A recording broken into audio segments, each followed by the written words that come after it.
Hi friends, welcome to Track in Kannada YouTube channel. So friends, ನಾನು ಇವತ್ತು ನಿಮಗೆ 5 best editing apps ಬಗ್ಗೆ ತಿಳಿಸ್ತಾ ಇದ್ದೀನಿ ಫ್ರೆಂಡ್ಸ್. ಅಂದರೆ ಫೋಟೋ ಎಡಿಟಿಂಗ್ ಮಾಡ್ತಕ್ಕಂಥ ಬೆಸ್ಟ್ ಆ್ಯಪ್ಸ್ಗಳ ಬಗ್ಗೆ ನಾನು ನಿಮಗೆ ಇವತ್ತು ಪೂರ್ತಿಯಾಗಿ ಡೀಟೇಲ್ಸ್ಗಳನ್ನ ನೀಡ್ತೀನಿ. ಮತ್ತು ಇವುಗಳನ್ನ ಯಾಕೆ ಪಿಕ್ ಮಾಡಿದ್ದೀವಪ್ಪ ಅಂತಂದರೆ, ನಾವು ಇವೆಲ್ಲ ಯೂಸ್ ಮಾಡೋದಕ್ಕೆ ತುಂಬ ಈಸಿ ಇದೆ. ಸೊ ಅದ ಕಾರಣದಿಂದಾಗಿ ನಾವು ನಿಮಗೆ ಇದನ್ನು ರೆಕಮೆಂಡ್ ಮಾಡ್ತಾಯಿದ್ದೀವಿ. ಸೊ ಹಾಗಿದ್ರೆ ಆ ಆ್ಯಪ್ಸ್ಗಳು ಯಾವುವು ಅಂತ ಮುಂದೆ ವೀಡಿಯೋದಲ್ಲಿ ತಿಳಿಸ್ತೀವಿ. ಸೊ ಅದಕ್ಕಿಂತ ಮುಂಚೆ ನೀವು ನಮ್ಮ ಚಾನಲ್ಗೆ ಸಬ್ಸ್ಕ್ರೈಬ್ ಮಾಡಿ ಅಂತಂದರೆ ಕೆಳಗಡೆ ಕಾಣೋ ರೆಡ್ ಕಲರ್ ಸಬ್ಸ್ಕ್ರೈಬ್ ಬಟನ್ನ ಕ್ಲಿಕ್ ಮಾಡಿ, ಹಾಗೆ ಪಕ್ಕದಲ್ಲಿ ಬರೋ ಬೆಲ್ಲೈಕನ್ನು ಕೂಡ ಕ್ಲಿಕ್ ಮಾಡಿ. ಯಾಕಂದರೆ ಇದರಿಂದ ನಾವು ಮಾಡೋ ಎಲ್ಲ ವೀಡಿಯೋಗಳ ನೋಟಿಫಿಕೇಶನ್ ನಿಮಗೆ ಪಟ್ ಅಂತ ಬರುತ್ತೆ. ಸೊ ಹಾಗಿದ್ರೆ ಬನ್ನಿ ಲೇಟ್ ಮಾಡಿದ ವೀಡಿಯೋನ ಸ್ಟಾರ್ಟ್ ಮಾಡೋಣ. ಸೊ ನಮ್ಮ 5ನೇ ಅಪ್ಲಿಕೇಶನ್ ಬಗ್ಗೆ ಮಾತಾಡೋದಾದರೆ ಅದು ಪೊಲೋರಾ ಫೋಟೋ ಎಡಿಟರ್ ಅಂತ ಫ್ರೆಂಡ್ಸ್. ಇದು 46 MB ಒಂದು ಆ್ಯಪ್ ಇದೆ ಫ್ರೆಂಡ್ಸ್.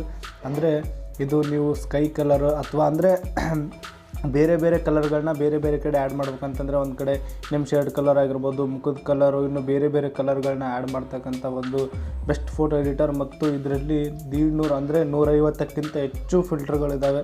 ಅವುಗಳನ್ನೆಲ್ಲ ನೀವು ಯೂಸ್ ಮಾಡಿಕೊಂಡು ಒಂದು ಬೆಸ್ಟ್ ಫೋಟೋನ ರೆಡಿ ಮಾಡ್ಬೋದು.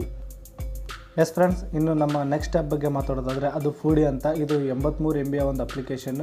ಇದರ ಹೆಸರಲ್ಲಿ ಇದೆ ಫ್ರೆಂಡ್ಸ್. ಅಂದರೆ ಫುಡಿ ಅಂತಂದರೆ ಫುಡ್ ರಿಲೇಟೆಡ್ ಇರುತ್ತೆ ಅಂತ. ಸೊ ಇದು ಅದೇ ಥರನೇ ಇದೆ. ಅಂದರೆ ನೀವು ಯಾವುದಾದ್ರೂ ಒಂದು ಹಣ್ಣಿನ ಫೋಟೋ ಆಗಿರ್ಬೋದು ಅಥವಾ ತಿಂಡಿ ಅಥವಾ ಆಹಾರದ ಫೋಟೋವನ್ನು ತೆಗೆದ್ರೆ ಅದನ್ನು ನೀವು ಚೆನ್ನಾಗಿ ಕಲರ್ ಗ್ರೇಡೇಟ್ ಮಾಡ್ಬೋದು ಫ್ರೆಂಡ್ಸ್. ಅಂದರೆ ನೀವೀಗ ನೋಡ್ತಾ ಇರ್ಬೋದು, ಅದನ್ನು ನಿಮಗೆ ಯಾವ ಥರ ಬೇಕು ಆ ಥರ ಕಲರ್ನ ಚೇಂಜ್ ಮಾಡ್ಕೋಬೋದು. ಅಂದರೆ ಒಂದು ಸ್ಪೈಸಿ ಲುಕ್ಕನ್ನು ನೀವು ನೀಡ್ಬೋದು ಫ್ರೆಂಡ್. ಎಸ್ ಫ್ರೆಂಡ್ಸ್, ಸೊ ಇನ್ನು ನಮ್ಮ ಇನ್ನೊಂದು ಅಪ್ಲಿಕೇಶನ್ ಬಗ್ಗೆ ಮಾತಾಡೋದಂತಂದರೆ ಇದು ಲುಕ್ಸ್ ಅಂತ. ಅಂದರೆ ಇದು 42 MB ಒಂದು ಅಪ್ಲಿಕೇಶನ್ ಇದೆ ಫ್ರೆಂಡ್ಸ್. ಅಂದರೆ ಇದ್ರ ಹೆಸರಲ್ಲೇ ಲುಕ್ಸ್ ಇರೋ ರೀತಿಯೇ ಇದು ಕೂಡ ಒಂದು ಲುಕ್ಸ್ ಆ್ಯಪ್. ಅಂತಂದರೆ ಇದರಿಂದ ನೀವು ಫೋಟೋಸ್ಗಳನ್ನ, ಸೆಲ್ಫಿಗಳನ್ನ ತುಂಬ ಶಾರ್ಪಾಗಿ ಮತ್ತು ಬೇರೆ ಬೇರೆ ಥೀಮ್ಸ್ಗಳನ್ನ ಮತ್ತು ಎಡಿಟ್ಗಳನ್ನ ಹಾಕಿ ನೀವು ಸೆಲ್ಫಿನ ಕಸ್ಟಮೈಸ್ ಮಾಡ್ಬೋದು. ಸೊ ಎಸ್ ಫ್ರೆಂಡ್ಸ್, ಇನ್ನು ನಮ್ಮ ಒಂದು ನೆಕ್ಸ್ಟ್ ಅಪ್ಲಿಕೇಶನ್ ಬಗ್ಗೆ ಮಾತಾಡೋದು ಅಂತಂದರೆ ಅದು ಸ್ನ್ಯಾಪ್ಸೀಡ್ ಅಂತ ಫ್ರೆಂಡ್ಸ್. ಅಂದರೆ ನೀವು ಈಗಾಗ ಭಾಳ ಜನ ಯೂಸ್ ಮಾಡ್ತಾ ಇರ್ಬೋದು ಸ್ನ್ಯಾಪ್ಸೀಡ್ನ. ಸೊ ಇನ್ನೂ ಅದರ ಟ್ಯೂಟೋರಿಯಲ್ಸ್ಗಳು ಬೇಕಾದರೆ ಯೂಟ್ಯೂಬಲ್ಲಿ ತುಂಬ ಜಾಸ್ತಿ ಸಿಗುತ್ತೆ. ಅಂದರೆ ಈ ಸ್ವಲ್ಪ ಸ್ನ್ಯಾಪ್ಸೀಡಲ್ಲಿ ನಾವು ಒಂಥರ ಫೋಟೋನ ಬೇರೆ ಲುಕ್ನ ನೀಡ್ಬೋದು. ಅದಕ್ಕೋಸ್ಕರ ನಾವು ಇದನ್ನು 2ನೇ ನಂಬರಲ್ಲಿ ಇಟ್ಟಿದ್ದೀವಿ ಫ್ರೆಂಡ್ಸ್. ಇನ್ನು ನಮ್ಮ ಟಾಪ್ ನಂಬರ್ 1 ಎಡಿಟಿಂಗ್ ಆ್ಯಪ್ ಅಂತಂದರೆ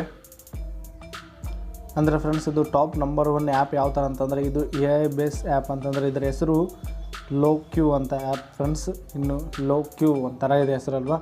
ಸೊ ಬಟ್ ಆದರೂ ಕೂಡ ಇದರಲ್ಲಿ ಏನಪ್ಪ ಅಂತಂದರೆ ಇದರಲ್ಲಿ ನೀವು ಫೋಟೋಗಳನ್ನ ಅಂದರೆ ತುಂಬ ಸ್ಟಿಕ್ಕರ್ಗಳ ಮುಖಾಂತರ, ಅಂದರೆ ಒಂದು ಎಫೆಕ್ಟ್ಗಳ ಮುಖಾಂತರ ಎಡಿಟ್ ಮಾಡ್ಬೋದು ಫ್ರೆಂಡ್ಸ್. ನೀವು ನೋಡ್ತಾ ಇರ್ಬೋದು ಸ್ಕ್ರೀನಲ್ಲಿ ಈ ಥರ ಅಂದರೆ ಒಂದು ಸ್ಟಿಕ್ಕರ್ಗಳನ್ನ ಯೂಸ್ ಮಾಡ್ತಾ ಮತ್ತು ಅದರ ಒಂದು ಥೀಮ್ಸ್ಗಳನ್ನ ಯೂಸ್ ಮಾಡ್ತಾ ಇದನ್ನು ಎಡಿಟ್ ಮಾಡ್ಬೋದು ಫ್ರೆಂಡ್ಸ್ ನೀವು. ಅದಕ್ಕೋಸ್ಕರ ಇದು ಇದು AI ಬೇಸ್ ಆಗಿದೆ ಫ್ರೆಂಡ್ಸ್. ಅಂತಂದರೆ ಇದು ತಾನೇ ಡಿಟೆಕ್ಟ್ ಮಾಡುತ್ತೆ ಫ್ರೆಂಡ್ಸ್ ಫೋಟೋನ ಯಾವ ಥರ ಎಡಿಟ್ ಮಾಡ್ಬೇಕಂತ. ಸೊ ಹಾಗಾಗಿ ಇದು ನಮ್ಮ ವಿಡಿಯೋದಲ್ಲಿ ಟಾಪ್ ನಂಬರ್ 1 ಫ್ರೆಂಡ್ಸ್. ಸೊ ಇಷ್ಟೊತ್ತು ವಿಡಿಯೋ ನೋಡೋದಕ್ಕಾಗಿ ಥ್ಯಾಂಕ್ಸ್. ಮತ್ತು ನೆಕ್ಸ್ಟ್ ವಿಡಿಯೋದಲ್ಲಿ ಸಿಗೋಣ. ಅಲ್ಲಿವರೆಗೂ ಗುಡ್ ಬಾಯ್.